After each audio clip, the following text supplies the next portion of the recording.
News moment में। मेरा नाम मोहना। चलिए नजर रखते हैं आज की सुर्खियों पर। पुस्तक इंद्रधनुष के फूल का लोकार्पण एवं काव्य पाठ का आयोजन हुआ आज बानपुर के भारती भवन में। चलिए देखते हैं इस कार्यक्रम की प्रस्तुति। आज के कार्यक्रम के मुख्य अतिथियों का हमारा पहला आमंत्रण स्वीकार करें। शांति निकेतन विश्वविद्यालय से आए आलोचक समीक्षक प्रोफेसर मुक्तेश्वर तिवारी जी, जिन्हें मंच पर साथ लेकर आएंगे सेल आईएसपी के महानिदेशक कार्मिक एवं प्रशासनिक श्री उमेंद्र पाल सिंह जी। ख्याल आया वो ये था कि थोड़ा सा मैं दोनों कवि और कवित्री हैं, थोड़ा सा हमारी भारतीय संस्कृति के थोड़ा सा उसको हम लोग अगर देख लिए होते, क्योंकि हमारी परंपरा रही है, हम गौरी शंकर कहते हैं, हमारी परंपरा रही है कि हम राधा कृष्ण कहते हैं, हमारी परंपरा रही है कि हम सीता राम कहते हैं। आज व्यवस्था ने हमें राम से सीता को अलग कराने के लिए जिस तरीके से एक पूरे भारतवर्ष में माहौल बना दिया है, सिर्फ राम का नाम लेने के लिए बाध्य किया है। अगर इसमें निशा जी की कविता पहले आती, डोंट टेक अदरवाइज, तो हमारी संस्कृति के अनुकूल होता। खैर, ये मैंने यूं ही कहा, इसमें थोड़ा सब कुछ में सीरियस होना ठीक नहीं है, थोड़ा सा हम लोग हंस भी लें। कविताओं के बारे में अगर दो चार शब्द मैं कहूं तो मैं सबसे पहले निश्चित तौर पर मैं गलती वो नहीं करूंगा, मैं निशा जी पर ही आकर बोलूंगा। सबसे पहले निशा जी की कविताओं को लेकर के बोलूंगा। जिस तरीके से एक नारी हृदय की संवेदना व्यक्त हुई है, तमाम कविताओं में आक्रोश व्यक्त हुआ है। आज हम चाहे पूरे भारतवर्ष के पैमाने पर देख ले, नॉर्थ ईस्ट से लेकर के वेस्ट तक, उत्तर भारत में तमाम जगहों पर नारी के ऊपर जो हो रहे अत्याचार है, उस अत्याचार को लेकर के एक नारी मन का जो आक्रोश है, वो आक्रोश विभिन्न माध्यम से, शिक्षा के माध्यम से, सामाजिक दायित्व के माध्यम से, पारिवारिक दायित्व के माध्यम से, ये तमाम बातें जिस रूप में कविता में आई हैं, निश्चित तौर पर ये निशा जी धन्यवाद के पात्र हैं। निशा जी ने निश्चित तौर पर इस कविता के माध्यम से नारी मन को जो झकझोरा है, समाज को जो झकझोरने का काम किया है, नारी के प्रति जो समाज में जो धारणा प्रचलित है, उस धारणा के विरुद्ध में नारी को देखने का, नारी को समझने का जो नजरिया प्रस्तुत किया है, वो निश्चित तौर से हमारे लिए आज के लिए शिक्षणीय है। मैं ज्यादा समय नहीं लूंगा। दिनेश जी के बारे में पहले उन्होंने अपना परिचय दे ही दिया कि वो एक अफसर है आईएसपी में। मैंने एक अफसर की संवेदना, अगर मैं कामना करूंगा पूरे भारतवर्ष के अफसर की संवेदना अगर इस तरह की हो जाए, तो पहली बात तो श्रमिकों पर अत्याचार बंद होगा, शोषण बंद होगा, भ्रष्टाचार बंद होगा, अत्याचार बंद होगा। क्योंकि एक छोटी सी घटना को लेकर के, चाहे वो हाथरस की घटना हो, चाहे वो एक स्कूल के 9 वर्ष बच्चे की घटना हो, मैं उस पहली कविता को पढ़ने के बाद मैंने ये ऐसी कविता है कि मुझे उस कविता ने सोचने के लिए बाध्य किया। आप उस 9 वर्ष के बच्चे को छोड़ दीजिए, उस बच्ची के लाश को जिस तरीके से रात में 2 बजे के आसपास जलाया गया, हाथरस की घटना को छोड़ दीजिए, वहां पर आप तमाम चीजों को फिट कर पाएंगे। 2 पंक्तियों में पूरे भारतवर्ष की दुर्दशा का चित्रण है, 2 पंक्तियों में दलितों के ऊपर हो रहे अत्याचार का चित्रण है, और ये इस तरीके से संयोजित किया गया है कि उस 4 पंक्ति की, उस 4 पंक्ति की जो एक कड़ी बनाई गई है, उस 4 पंक्ति की व्याख्या के लिए घंटों चर्चाएं हो सकती हैं। इसलिए मैं साधुवाद देता हूं दिनेश जी को, मैं साधुवाद देता हूं निशा जी को। एक समय के अनुरूप क्योंकि हम लोग सभी जानते हैं कविता जो है, हर युग की कविता अपने युग से मुठभेड़ करती है। अगर मुठभेड़ ना करे तो वो कविता पढ़ी नहीं जाएगी, उस कविता का कोई मूल्य नहीं होगा। और ये इंद्रधनुष के फूल आज के समय से मुठभेड़ करती है और हमें सोचने के लिए बाध्य करती है। और जाते जाते 20वीं शताब्दी में, मेरे ज्ञान की सीमा बहुत कम है, 20वीं शताब्दी में हमने देखा था 1 इंच मुस्कान, और आज हम देख रहे हैं इंद्रधनुष के फूल। दोनों में मील ये है कि 1 इंच मुस्कान राजेंद्र यादव और मनु भंडारी ने मिलकर लिखा था, और इसे दिनेश जी और निशा जी ने लिखा है। बहुत बहुत धन्यवाद। कुमुदनी के फूल जोड़ों में ही खिलते हैं, 2 दिन के लिए ही सही खिले थे एक ही गमले में हम तुम। हम हैं स्टेशन की पटरियाँ, हम हैं स्टेशन की पटरियाँ जो शुरुआत में समानांतर और आगे जब चाहे क्रॉसिंग पर गले मिल लेते हैं। और सामने श्रीवास्तव जी बैठे हैं, रामजी यादव जी हैं, आप सबों को मेरा नमस्कार। मैं पहली कविता पढ़ता हूँ, इसका शीर्षक है महात्माओं को माफ़ करो। महात्माओं को माफ़ करो, बेवजह मत बनाओ उन्हें क्रांतिकारी और महान, रहने दो उन्हें मनुष्य ही अपनी कमजोरियों और संस्कारों के साथ। विश्वास और सम्मान की सुगंध भी होती है। पृथ्वी सिर्फ भूमि, धरा या धरती नहीं होती, प्यार, विश्वास और सम्मान की सुगंध भी होती है। माता की तरह पवित्र और काजल की तरह नैनों में बसने वाली स्त्री भी होती है। एक सर्वेश्वर दयाल सक्सेना की कविता याद आती है, भूख, जो तोते की तरह उलट लटक कर किसी फल को टूंगते हुए बहुत ही अच्छा लगता है। भूख बहुत ही सुंदर लगती है। तो समय हो गया है और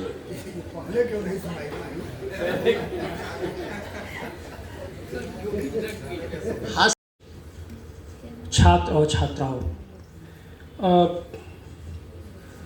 इस आयोजन को इतना गरिमा में बनाने के लिए सबसे पहले हम शिव कुमार यादव जी के प्रति आभारी हैं, जिनके कारण से इस आयोजन को इतना मूल्यवान और महत्वपूर्ण बनाया जा सका।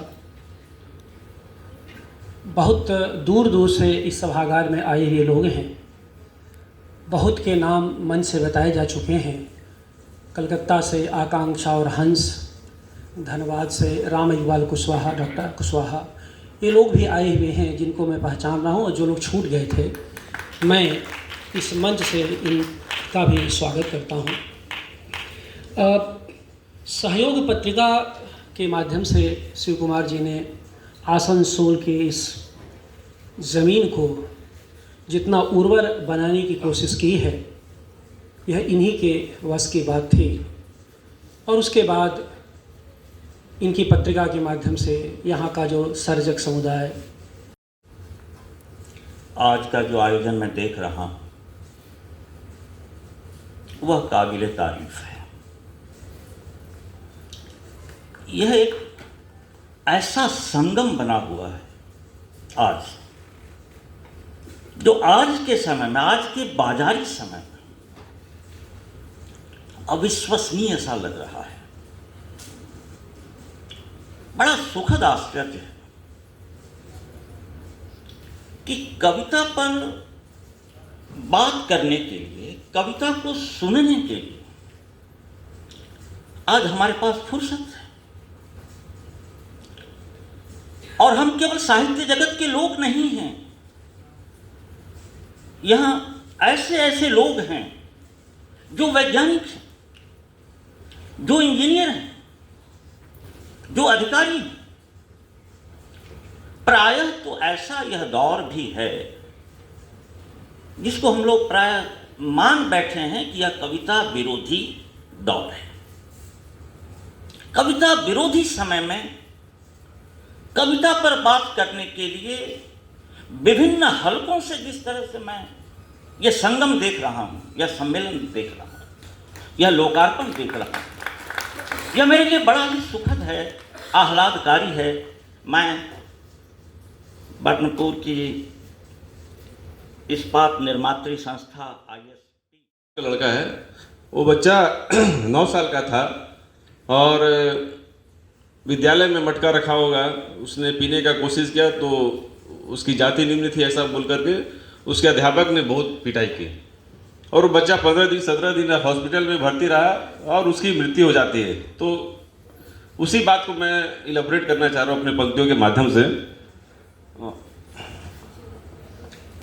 नाम इंद्र, ठिकाना जालोर, मासूम छोरा 9 साल का, छुआछूत की समझ नहीं जरा, दलित अधम नीच जो मैं ठहरा।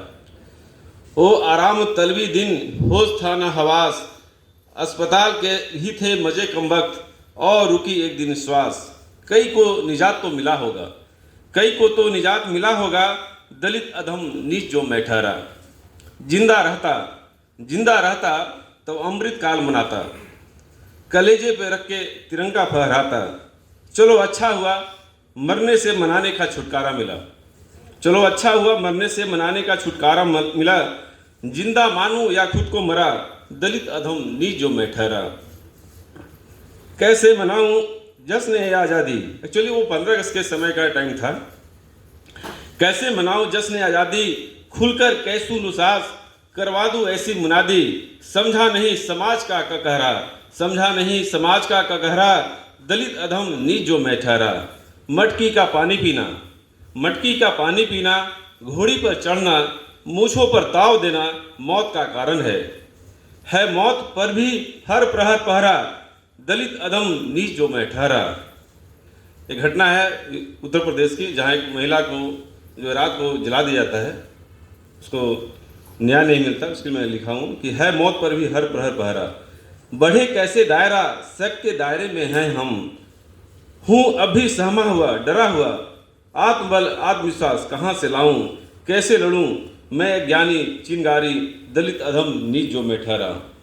पूछता हूँ कि देश चलेगा कैसे, पूछता हूँ कि देश चलेगा कैसे, किताबों से या संविधान से, युगों से इंतजार है मनुष्यता का, हो कैसे खत्म भेदभाव इस जगत से। सोचता हूँ जब कभी दलित अधम नीच जो मैं ठहरा, दलित अधम नीच जो मैं ठहरा। और हमारे इस छोटे से हाल में इतना खूबसूरत साहित्य जो गंगा की तरह बह गया। मैं आप सबों का धन्यवाद क्यों नहीं कहूँ। यह हमारा फर्ज है कि हम इस भूख में भी मंच पर, देखिए निशांत जी मुस्कुरा रहे हैं, उनकी प्यार की एक कविता मुझे याद आ रही है जो बहुत लंबी कविता है कि भूख प्यार प्रेम जब अधिक दिनों तक हो जाता है तो वह सगे और संबंधियों में बदल जाता है, तब प्यार नहीं रहता है। तो मित्र, ये बंधुत्व है, ये सगे संबंधी हैं हम। आदरणीय मनमोहन पाठक जी, जिनका उपन्यास आपको जरूर पढ़ना चाहिए, गगन घटा घरानी, आज भी वो झारखंड और आदिवासियों की इतनी जबरदस्त वेदना है उसमें और इतनी तलखी है कि उसको याद किए बिना हम उपन्यास के इतिहास को नहीं लिख सकते हैं। हमारे उनके ठीक बगल में अनल नहातू जी हैं, जो कि जुड़े हुए तो हमारी ही संस्था से हैं, हमारी ही सेल से हैं, लेकिन कभी किसी को पता नहीं चलता है। और धनबाद से आ गए, मैंने कि सेल क्या है कि सभी को जोड़ता है, इसलिए वो स्टील बनता है। और हमारे बगल में सर हैं, नाम आपके पास मंच पर विराजमान सभी गुरुजन, दिव्यजन, गुणीजन एवं सामने उपस्थित सभी गुरुजन, सभी छात्राएं, छात्र, सभी को मेरा प्रणाम। आज सहयोग द्वारा आयोजित इस कार्यक्रम में आप सबों का हार्दिक अभिनंदन है। तो सबसे पहले प्रस्तुत है एक मुक्तक।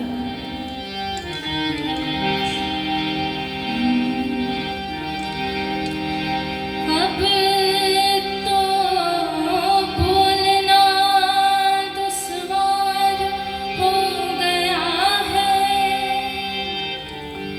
जबड़ों में छुपा दांत धारदार हो गया है। अब तो बोलना दुश्वार हो गया है, जबड़ों में छुपा दांत धारदार हो गया है। विदुर की नीतियों से किसे क्या सरोकार, विदुर की नीतियों से किसे क्या सरोकार, हमें तो शकुनी से प्यार हो गया है।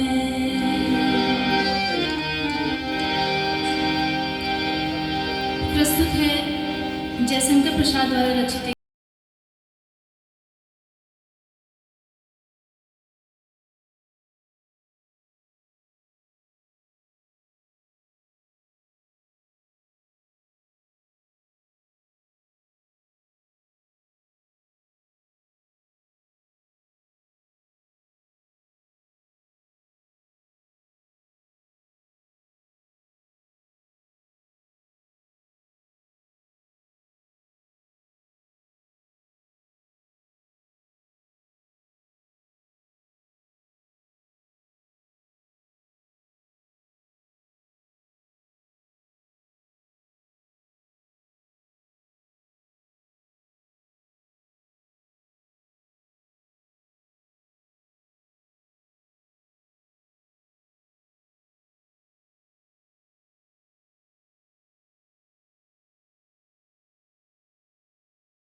तो फिर जीवन अच्छा बनता है, जीवन अच्छा बनता है तो हमारा परिवेश अच्छा बनता है, परिवेश अच्छा बनता है तो हमारा घर अच्छा बनता है, हमारा मन अच्छा बनता है। तो हम अच्छी कविताओं को अब सुनेंगे, क्योंकि अब जो कवि बचे हैं हमारे बीच चार, मैं भी अच्छा कवि हूँ तो अच्छी कविताएं आप लोगों को सुनने को मिलेंगी। मैं दो छोटी छोटी कविताओं का पाठ करूंगा ताकि बाहर से आए कवियों को सुन सकूं। पहली कविता है, पानी मछलियों के रोने से बनता है। यह कुआं बना है एक छोटी मछली के आँख के पानी से, देखो वो अंदर टहल रही है। यह कुआं बना है एक छोटी मछली के आँख के पानी से, देखो वो अंदर टहल रही है। गांव का तालाब, झील, नदी, समुद्र उनके ही आँखों के पानी से बने हैं। चाची बतलाती और मेरा मुंह देखती। पानी से बाहर निकालते ही वे मरने लगती हैं। वे हम लोगों के लिए रोती हैं। मेरे, तुम्हारे और तुम्हारी माँ के हिस्से का भी वही रोती हैं। रोना ही उनका काम है ईश्वर, है प्यार। सभी को नमस्कार। सबसे पहले तो मैं सहयोग को धन्यवाद बोलना चाहूँगा कि इतना अच्छा एक सांस्कृतिक कार्यक्रम, कवि सम्मेलन आयोजन करने के लिए, क्योंकि हम लोग को पहली दो कविता सुन के ही मन खुश हो गया। अगर आने वाले कवि भी इतना ही अच्छा गाएंगे तो हम लोग को तो मतलब हम लोग धन्य हो जाएंगे कि इतना अच्छा मौका हम लोग को बनपुर में मिला।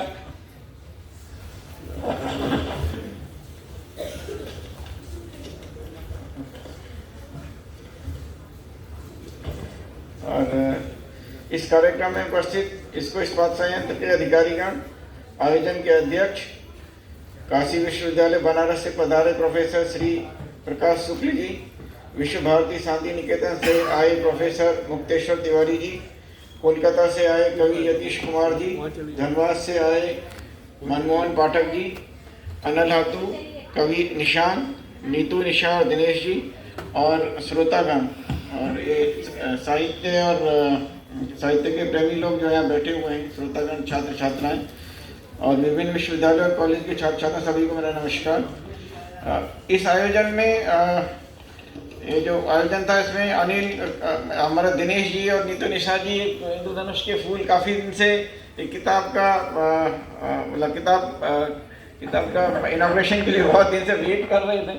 आज ये मौका मिला है और साथ में ही हम लोगों को इतने सारे विश्वविख्यात और दूर दूर से विश्वविद्यालयों से आए हुए कवियों को सुनने का भी मौका मिलेगा। तो मैं आपका ज़्यादा टाइम ना लेते हुए हम लोग कवियों को सुनने के लिए आतुर हैं। हम लोग इसलिए अपना जगह पे जाके बैठते हैं और इनका इंतजार करते हैं कि कब हम लोग अच्छा चीज़ सुनने को मिले। Thank you.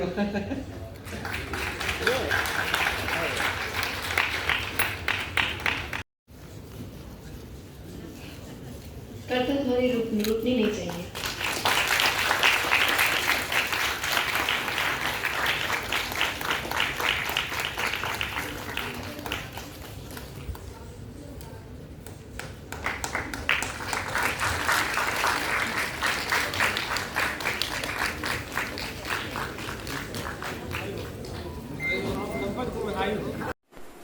तो ये था आज का कार्यक्रम। जुड़े रहिए न्यूज़ मोमेंट के साथ। Like, share and subscribe and forward YouTube channel News Moment. For more details and for advertisement, contact editor 9563 830.